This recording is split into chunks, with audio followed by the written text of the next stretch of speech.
Yesu asifiwe. Imana ishimwe cyane. Imana ishimwe. Amen. Leo nilikuwa najifunza lugha kidogo, nimesahau yale maneno. Naomba unikumbushe. Uyu munsi niriwe niga amagambo amwe namwe ariko nayibagiwe. How do we greet in the morning? Naramuse.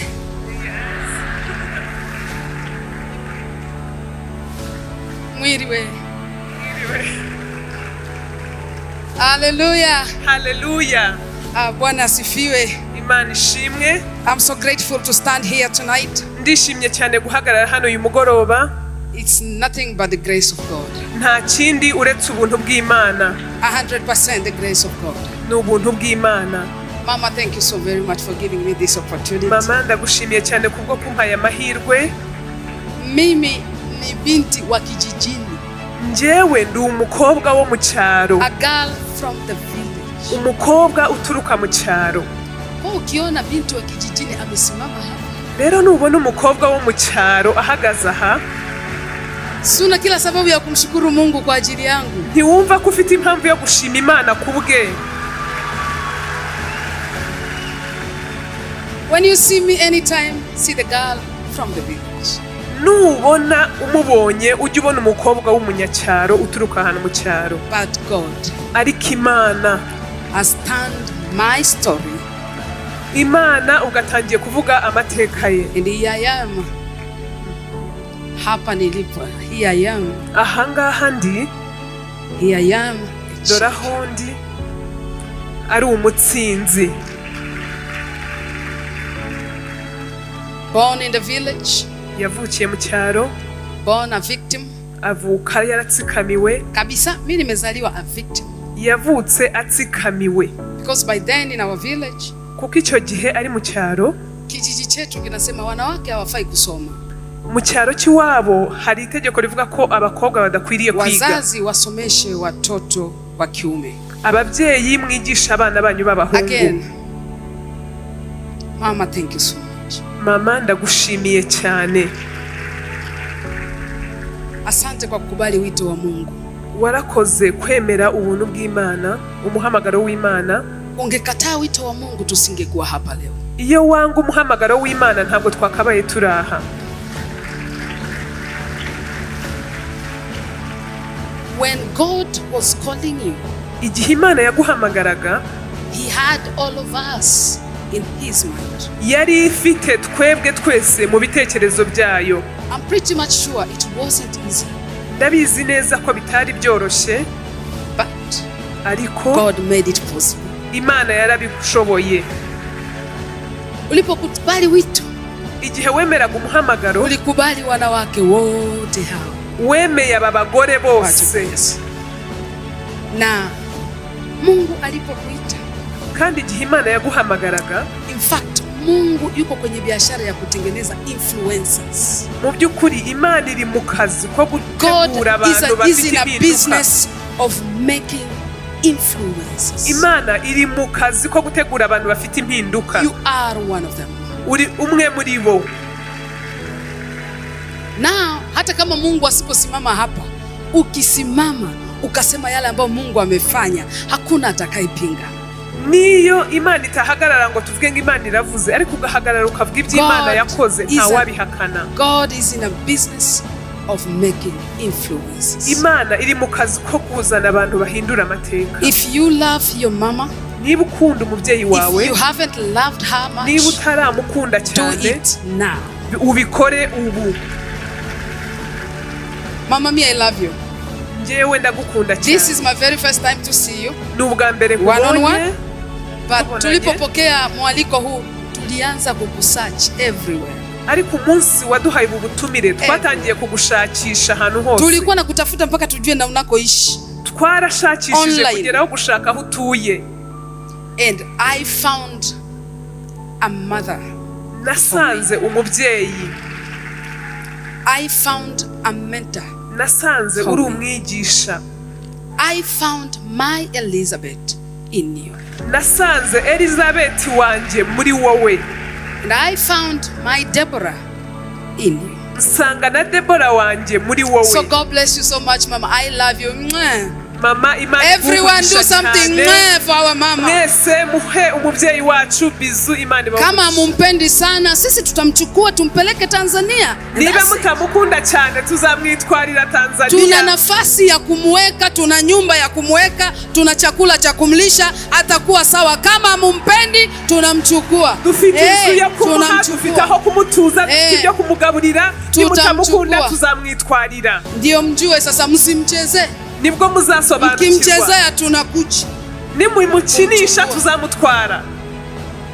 Wangapi wanampenda mama? Ni bangahe bamukunda?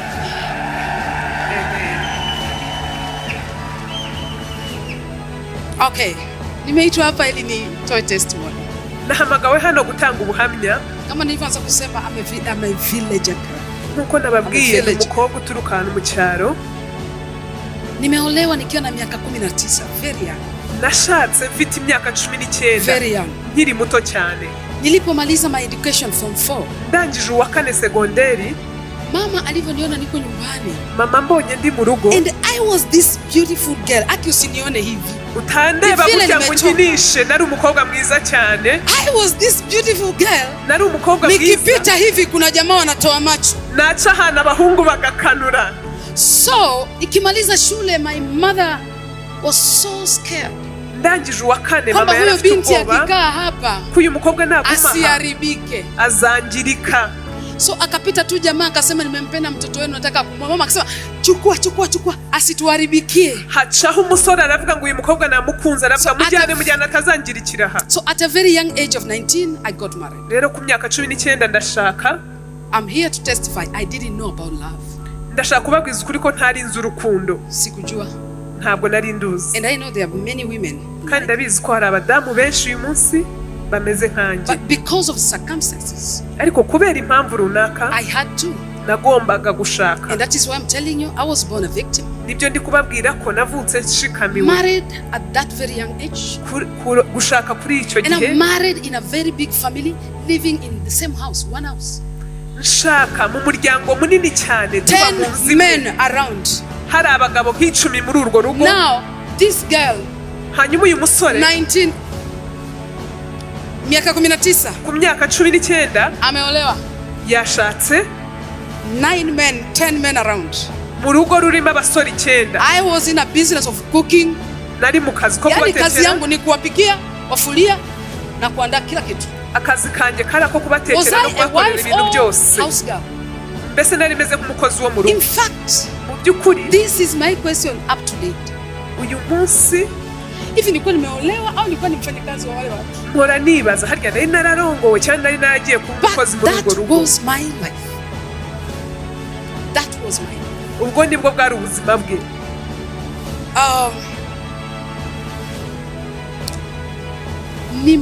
Nimekuwa nikiwa nimeolewa. You see, kuna ile growing while married. Habaho gukurira mu rushako. I was so beautiful, as I said. Nari mwiza nkuko nababwiye. But stupid. Ariko nta bwenge. Have you ever seen a girl very beautiful? Ugeze ubona umukobwa mwiza, akili yakuna, ariko adafite ubwenge. That's who I was. Uwo niwe nari ndiwe. I'm telling you, don't see me like I'm not that beautiful as I was. Ntabwo ndi mwiza nkuko nari mwiza. But I'm very smart here. Ariko ubu ubwenge ndabufite. Hallelujah. Hello. So, getting married at that age, the family all around, my passion was going to church. Like, nilikuwa tu na mzigo. The only place I feel like is church. Nari ndemerewe ahantu honyine numvaga nduhukiye ni mu rusengero. Nilimpenda Mungu sana, so nilipenda kwenda kanisa. Nakundaga Imana cyane, nkakunda kujya ku rusengero. Shida ikawa kila nikienda kanisani napenda kutoa sadaka. Ikibazo kiravuka uko ngiye ku rusengero nkunda gutanga. Lakini sina pesa ya kutoa sadaka. Kandi nkaba nta mafaranga afite yo gutura ituro. So for me to give offering, kugira ngo nture, I have to beg for offering. Nagombaga gusaba amaturo. And one day I got tired of begging. Umunsi umwe ndanirwa gusaba. Because I might need to give this amount because I feel the Spirit telling me give this, but sina kitu. Kuko nshobora gukenera gutanga umubare runaka ariko kuko ntacyo mfite. So nikawa nimechoka kuomba. Numva ndushye gusaba sadaka, ituro. moyoni mwangu nikanaumia, nitapataje uwezo wa kutoa sadaka. Umutima wanjye nkababazwa no kwibaza uburyo nzajya mbona ituro. So I started selling groundnuts, karanga, vile vya vidogo vya kwenye mfuko. Noneho ntangira gucuruza ubunyobwa. Huku Rwanda iko vizuri sana. Let's appreciate our president here. Reka dushimire president w'iki gihugu.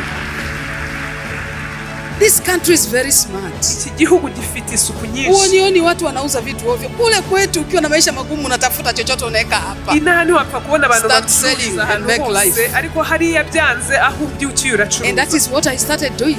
Nuko natangiye gukora. Nikaanza kutengeneza karango, nafunga kwa mfuko, unakaanga kwa mkaa. Ntangira gukaranga ubunyobwa nkafunga mu dushashi nkacuruza. Pale nyumbani ilikuwa karibu na shule. Noneho mu rugo hari hafi y'urusengero n'ishuri. Nikapata mwalimu nikatengeneza naye deal. Mbona umwarimu tujya inama. Kama sasa mwalimu uwe nachukua hizi karanga zangu, hata huku si vinakuaga, sijui kama vipo. Unakusanya wanapelekea wanafunzi wananunua shule.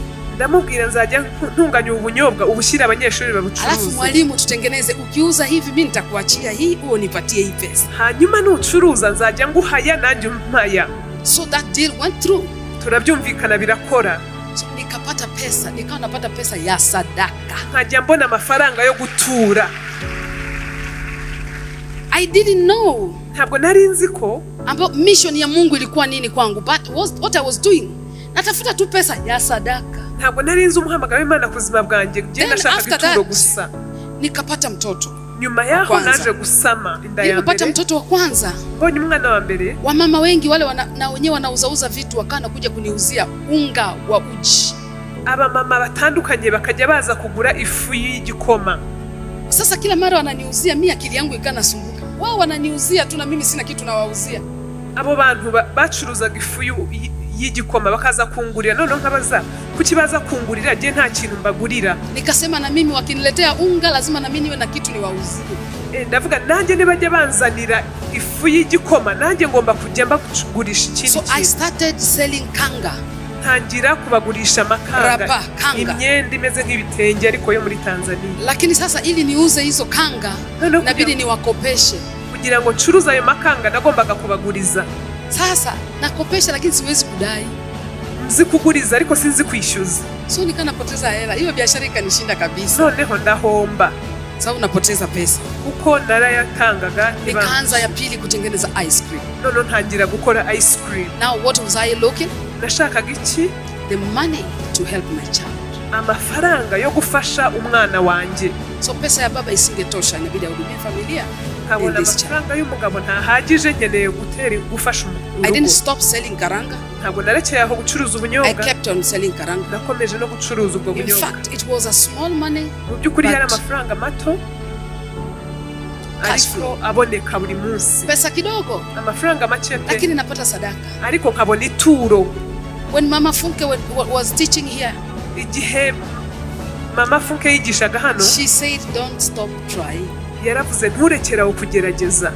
Sasa mimi naongeza kusema, noneho ndongeraho, usianze kuota mambo makubwa wakati huwezi kuanza mambo madogo. Ntutangire kurota ibintu binini udashoboye gutangira na bitoya. There's a woman here thinking maybe I should be apostle. Wenda hano hari umuntu wibwira ko yaba apostle. Anafikiri akiamka tu akumva azabyuka akaba we. It is not that way. Ntabwo ari uko bikora. Learn. Iga to start small. Gutangirira ku bintu bito. So I started selling ice cream. Ntangira gucuruza ice cream. After ice cream, nyuma ice cream, in the year 2000, mu mwaka wa 2000, mwaka 2000, mu mwaka wa 2000, nikasikia kama idea. Numva igitekerezo. This was an idea. Cyaje ari igitekerezo. Nikaanza kunambia wakati nilikuwa naimba tu kwaya kanisani. Korali irimo kuririmba mu rusengero. Lakini mwaka 2000 nikasikia kama kuna idea napata. Numva ngize igitekerezo mu 2000. So from 2000, kuva mu 2000 rero nilikuwa naandika vitu sielewi nini. Najyaga nandika ibintu ntazi ibyo nandika. Niko tuna daftari naandika. Nkagira ikaye nkajya nandika gusa. 2001, mu 2001, writing. Nandika. 2002, mu 2002, naandika. Ndandika. 2003, 2003, writing. Ndandika. Aki kuna mtu alikuja akaona hiyo daftari akaona are you a fool? Hari umuntu waje abona icyo gitabo arambaza uri umusazi. Are you crazy? warasaze. Look at this woman. Reba uyu mugore She's writing. yirirwa yandika. I was asking, Yarabazaga, what are you writing? urandika ibiki? I didn't know what I was writing, but what I know, ibyo it was the word nandikaga, of God. ariko nandikaga amagambo When y'Imana. I go to church, Iyo ngiye ku rusengero, when pastors preach, iyo abashumba bigisha, I write the message. nkandika ubutumwa batanga. When the apostle preach, Apostle yigisha, I write the message. nkandika ubutumwa atanze. In 204, Muri 2004 I had that push in me numvise ikintu that kinsunika I can sing. ko nshoboye kuririmba. Hallelujah. Remember, Wibuke in 201, I had no idea. mu 2001 nta 202, gitekerezo cyabyo. 203, Muri 2002 no idea. But what I 2003 was nta doing, I gitekerezo. was writing. Narandikaga gusa. 204, Mu 2004 I had it very clearly. I can sing. narabyumvishe neza ko ngomba kuririmba. But in our environment, in our community, Ariko iwacu mu muco wa Tanzania, by then it was full of choir, those big choir. Tanzania yari yuzuyemo amakorari manini. Uliankuru, barabara ya 16. Safari yao wana Israeli. Good. From many of them were refugees from Burundi, Rwanda, in Tanzania. So they formed the choir. We had bigger choirs and smart. Twari dufite korari nini cyane kandi zizi kuririmba So b'abahanga. the country was full of choir. Igihugu cyari cyuzuyemo amakorari. No solo artists Nta muhanzi ku were giti allowed cye like to stand as I am today. wari wemerewe guhagarara ku Sasa gatuza. mimi nasikia you can sing.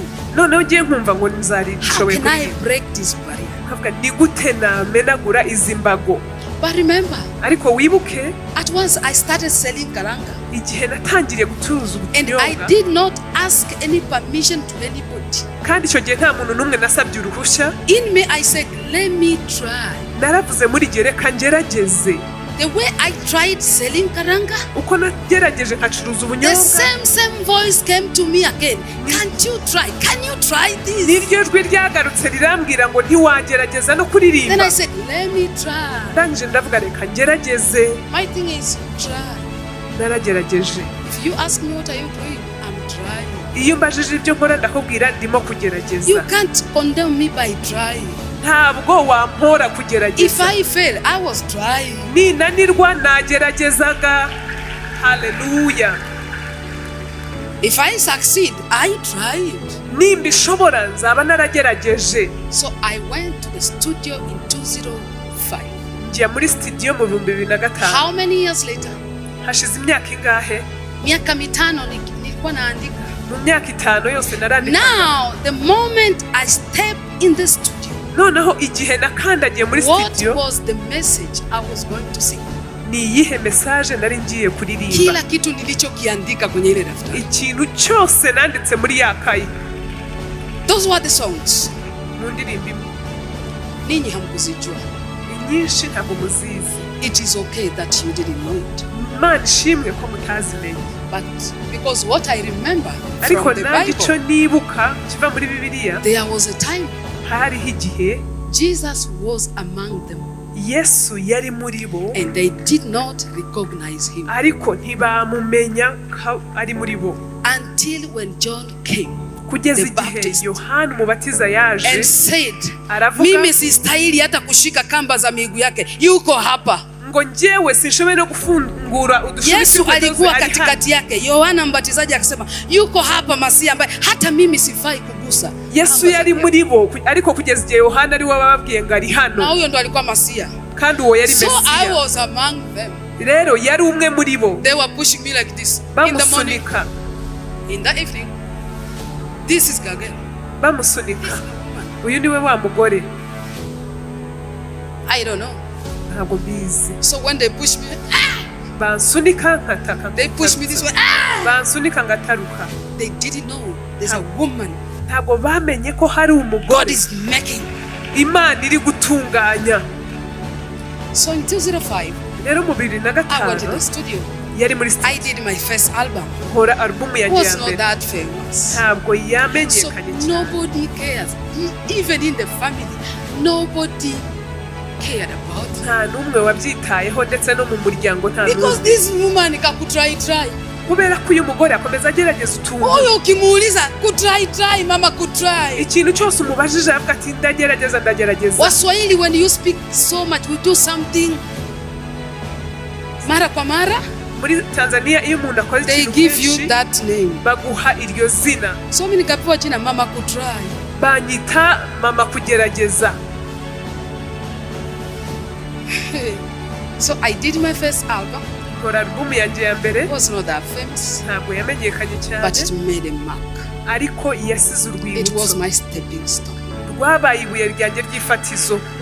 Nobody cared about me Nta n'umwe wanyitayeho because it didn't shake much. kuko ntabwo yamenyekanye But cyane. guess what? Ariko habaye iki? After 2 years, Nyuma y'imyaka 2 I went again the studio. nasubiye muri studio. That's when I did my second album. Nibwo nakoze album ya This kabiri. one now was Iyi noneho Unikumbuke. yitwa Unyibuke. Haleluya. The song wa kuabudiwa. Hariho na The song Mtetezi. The song Nipe Macho. Nihiriho izo ndirimbo zose And all other twumvise songs. ubundi. When I did that album, Nkoze iyi album that was the moment nicyo gihe where hell aho ikuzimu and the devil n'umwanzi came like, what? bikanze. We knew this lady is trying, but she seemed to be serious on this matter. Twari tuzi ko aka gakobwa kari kugerageza ariko You turabona know, the devil gakomeje. always comes late. Igihe cyose Satani aza yakererewe. Well, now he was thinking of me. Igihe rero No, I was yatekerezagaho very far. nari naramusize. I was already strong. Nari He couldn't narasinze. stop me Ntabwo anymore. yaragishoboye kumpagarika. Now vita ikaanzia hapo. Noneho intambara iheraho. Kama movie tukaanza kuicheza. Noneho dutangira gukina I filime. wish mngeweka ile nani, mliweka ile siku. You see now, actor, influencer, niulize, that was a movie. Wagira ngo twarimo gukina filime. After the second album, the Nyuma ya movie album- now started. Noneho filime nyayo iratangira. Everyone around me was like, what? Umuntu wese iruhande rwanjye akavuga ngo ngwiki. She's coming too fast. Ngo arazamuka vuba. Now, Noneho nikaanza kusikia neno linasema, numva ijwi rivuga, who do you think you are? wibaza kuri nde. Now, I was a victim of that very word. Noneho nsikamirwa n'iryo jambo Kienda ryose. hivi, who do you think? Wibaza ko uri nde, wiyita Na iki? sikuwa na akili ya kujibu. Kandi nta bwenge nari mfite bwo gusubiza icyo Kikutana na mtu, kibazo. who do you think you are? Nahura n'umuntu akambaza ko wiyita iki, wibwira kuri nde. Amenitugana, who do you think you are? Nkarira nkabura icyo Now musubiza. try that word now. Ndakwinginze Try. ugerageze ukimbaza uyu munsi. But by then, Ariko icyo gihe if you tell me that word, iyo mbaza icyo kibazo I would spend the whole week nari kumara icyumweru hearing someone, who do you think you are? ringarukamo, It's preaching in me, speaking in me, who do you think you are? rimbwiriza rimbaza ngo And the wibwira more kuri I nde. think about it, I'm going down. Igihe cyose nditekereje nkumva Weak. ndamanuka Weak. nkacika intege. I'm standing here today. Uyu munsi mpagaze aha. Nimesimama hapa kukuambia mama. Uyu munsi mpagaze hano kubwira Nimesimama mama. hapa kukuambia mwanamke. Mpagaze hano kubwira wa mugore we. Sio yale maneno wanaosema watu yatakao kuua. Ayo magambo abantu bavuga si azakwica. Ila ni yale maneno unayojisemea wewe mwenyewe, hayo ndio Ayo yatakuua. magambo wibwira ni azakwica. Nilipokuwa nasikia nasema, who do you think you are? Iyo abantu bambwiraga ngo wibaza kuri Mimi nde, mwenyewe nikasema, who do I think I am? nanjye nisubiragaho nkibwira ngo nibaza ko ndinde. Nimetoka kijijini. Njyewe mu cyaro Sina degree. nta degree mfite, But sinize. I went to college Ariko nagiye muri segonderi and did my IT. niga IT. Na sijai kufanya kitu chochote na hiyo IT, hata na nilipoteza pesa. Napfushije ubusa amafaranga ko nta nicyo nigeze mbikoresha ibyo nize. Who do you think you are? Wibwira kuri nde. So I was a victim of that word. Ubwo rero natsikamiwe n'iryo jambo. In 2010, Mu 2010 I went in the studio again. nsubira muri studio nanone Did my third album. nkora album yanjye ya gatatu. Sasa nilipofanya hiyo album, Mu gihe rero nakoze iyo album, shetani akaona hapa nilikuwa nimetuma wale mashetani wadogo, akatuma jeshi. Satani aravuga cyagene natumye udusatani kuzimu kunipiga. Reka none nohereza abakomeye bamukubite. Kumbe Mungu naye alikuwa ameandaa jeshi. Naho ni Imana yateguye ingabo nyinshi ya kunilinda zo kundinda. In 2010 mu 2010 that album was something else. Iyo albumu yabaye ikindi kintu. As the Bible said, nkuko Bibiliya ivuga, ninakuchukua kutoka hatua kwenda hatua, utukufu kwenda utukufu. Ubwiza kujyana mu bundi ku rwego rumwe ku rundi. Utukufu wa album ya 3, ubwiza bwa albumu ya 3 ulikuwa ni mkubwa sana. Bwari bunini cyane. Vita ikainuka. Intambara irazamuka. And I became so famous. Noneho ndamenyekana cyane mbi cyamamare. Very famous. Icyamamare. Very respected. Very respected. Nubashwe cyane. Kila mtu anataka karibu na wewe. Ukienda kwenye mkutano kila mtu anataka selfie. Umuntu wese akakubaha, wajya mu nama yose bagashaka kwifotozanya na selfie. They were taking selfie. Bafataga selfie. Well, I was dying inside. Ariko muri je narapfaga. When I stand in the pulpit, they were clapping, screaming for me. Bakankomera amashi. But I was dying. Ariko muri je imbere narapfaga. Because no one knew what I was going through. Kuko nta numwe wari uzi ibyo nacagamo. When they were screaming for me and clapping for me, bansakuriza bavuza induru bakoma amashi. I was taken back home. Njyewe nasubiraga nkatekereza go to your father's house. Subira kwa papa wawe. You are not a woman we needed. Ntabwo ari wowe mugore twari dukeneye. You don't deserve to be with us. Ntabwo ukwiriye kuba hano. With all that cafe match kimtu sungeni. Ngeniweka tu. Byibuze ukuntu ari namamaye ntibari kunyihanganira bakangugira icyo. Subira iwanyu. We don't need you here. Ntabwo go back to the village. Subira iwanyu mu cyaro. But one thing I will repeat again. The devil always comes late. Igihe cyose Satani aracererwa. When they were sending me back home in the village, igihe banyirukanaga basubiza iwacu mu cyaro. I had my money. Nari mfite amafaranga yanje to fly back to Dar es Salaam. Kuja. I had the money. Nilikuwa na pesa. Yari afite amafaranga. Sio ya kupanda basi ila ya kupanda ndege. Yo apana yo kugendera muri bisi ahubwo yo kurira indege. When they were sending me back home, igihe basubizaga iwacu, I took a flight. Nuri indege. Of course, yes, I went to my father's house. Yego nasubiye kwa papa. And I spoke to my parents. Vugana nawe. You know what? Urabizi papa. I am not that girl you married at 19 years. Ntabwo nkiri ka gakobwa washingiye ku myaka 19. I am a grown up lady. Ubu uyu munsi ndi umukobwa wakuze. So baba mama. Rero papa na mama. I'm sorry, I won't stay here. Murambabarira. In fact, I have my air ticket. Ntabwo ndi bube hano mfite indege. I'll go back in Dar es Salaam. Subira muri Dar es Salaam. Nikisikia nimekufa mtakuja kunizika. Nimwumva ko napfuye muzaza kunshima. Lakini nataka niwaahidi sitakufa. So I was telling my parents. Najya ngomba humurize ntabwo nzapfa. Kambia sitakufa. Ndababwira sinzapfa. I have a bigger God. Mfite Imana ngari. Hallelujah. And that is what I told to my parents. Ibyo nibyo nabwiye ababyeyi banje. I flew back to Dar es Salaam. Subira Dar es Salaam. I went back home in my house. Subiri wanje. Found my kids. Watoto wangu wameshagawanywa. Nenda kwa baba mdogo, nenda kwa nani. Because now your mother will not be here. Sanga abana banje surprisingly, yule mwanamke waliotegemea hayuko, huyu kaingia. Kubera ko mama wadahari barabahereza bene wabo barabajana. Now that's when the movie started. Babona barikanze ngarutse. Waswahili wanasema ama zenu ama zangu. Abatanzania bavuga ngo kera habayeho mbese filimi iratangiye. Mkipiga na mimi napiga. Nimukubita nanjye ndakubita. Ukirusha ngumi na mimi narusha. Nimuwohereza ingumi nanjye ndayohereza. Because by then I wasn't that stupid anymore. Kuko icyo gihe ntabwo nari nkiri wa mupfapfa. I decided nahisemo to devote myself to Jesus 100%. Kwiyegurira Yesu 100%. And this was my prayer. Noneho isengesho ryanjye. If God lives, niba Uwiteka akiriho, I will live. Nzabaho.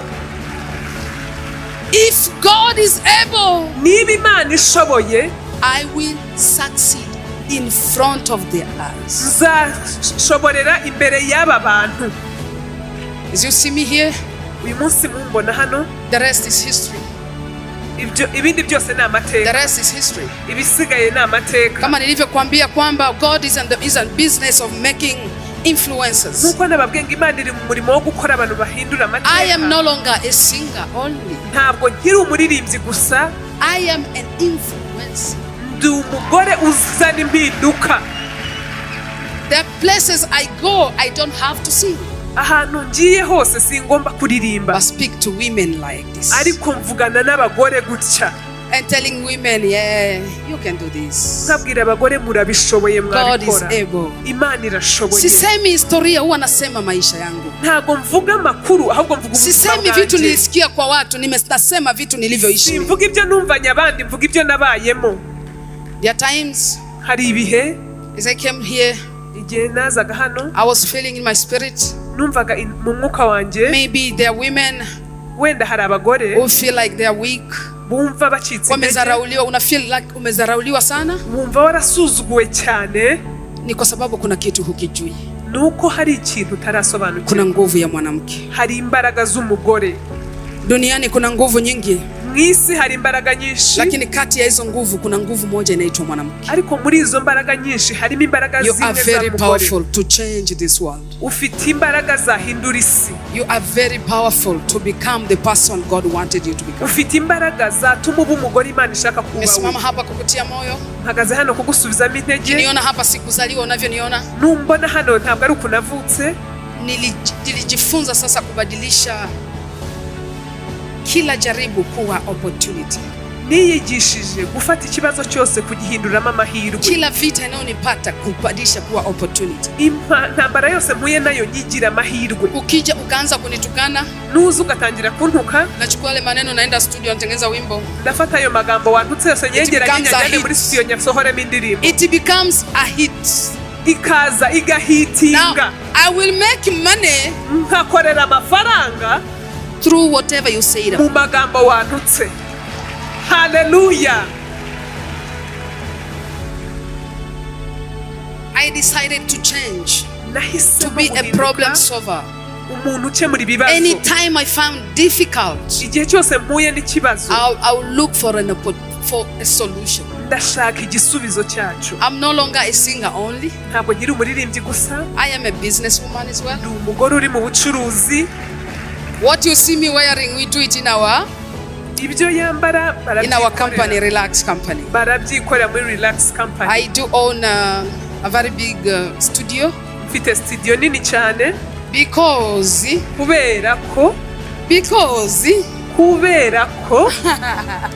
I don't like to hear anybody telling me, no, we have no time today. No, my time is too limited. Ntabwo gikeneye kumva abantu muri studio bambwira ngo when I say today I'll be in the studio to record, I only have 2 hours. Mfite amasaha 2 gusa. I need to do so because after that I will not have that time. Niba mfashe amasaha 2 nayo ndi bukoresha ko nyuma yaho nta wundi. So I decided to make our own studio. Nahisemo kwiyubakira studio yanjye. Ni nini cyane. But not only that, si ibyo gusa, I'm a founder of a ministry called the Dreamer Center. Mfite na ministeri yitwa Dreamer Center. This is a church. Uru ni urusengero. It's now 3 years old. Ifite imyaka 3. Don't worry, I will talk to Mama and she will teach me how to go about it. Ndaza kuvugana na mama zangira inama uko nzabikora. But one last word I will tell you. Icyanyuma ndi bubabwire. I know Rwandese women are so beautiful. Ndabiza abanyarwandakazi ni beza cyane. Very beautiful. Wakishinda. Beza cyane. Last year walikuwa nashindana Miss Tanzania na Miss East Africa. Ni Wanyarwanda walichukua ile kitu.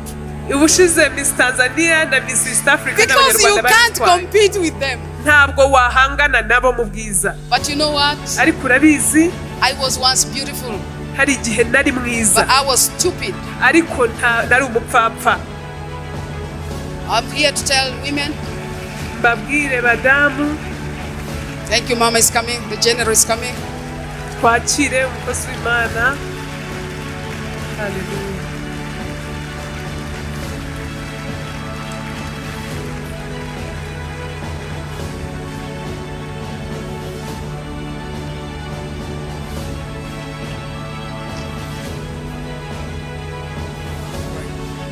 So by saying so, I'm glad again to stand here and see Mama. Mama Kayanja. I grew up hearing about Kayanja in the ministry. And I'm privileged to stand here, seeing you coming in. I'm so honored. Ladies and gentlemen, this is the testimony ubu ni from ubuhamya Christina. It's so long. ni burebure cyane All my years. ubuzima bwanjye I bwose can't speak in 20 minutes. You know ntabwo that. nabivuga But I minota promise you, I'm writing a book. I'll come and sell it for you. ariko ndabizeza ko ndi kwandika Thank you so igitabo very nzaza much. nkibagurishe Thank you so murakoze much, Mama. cyane Thank imana you. ibahe umugisha Wow, mureke tumushimire cyane, Imana imuhe umugisha cyane. Twamushimira bisumbye aho ngaho. We can do better than that. Amen. Amen.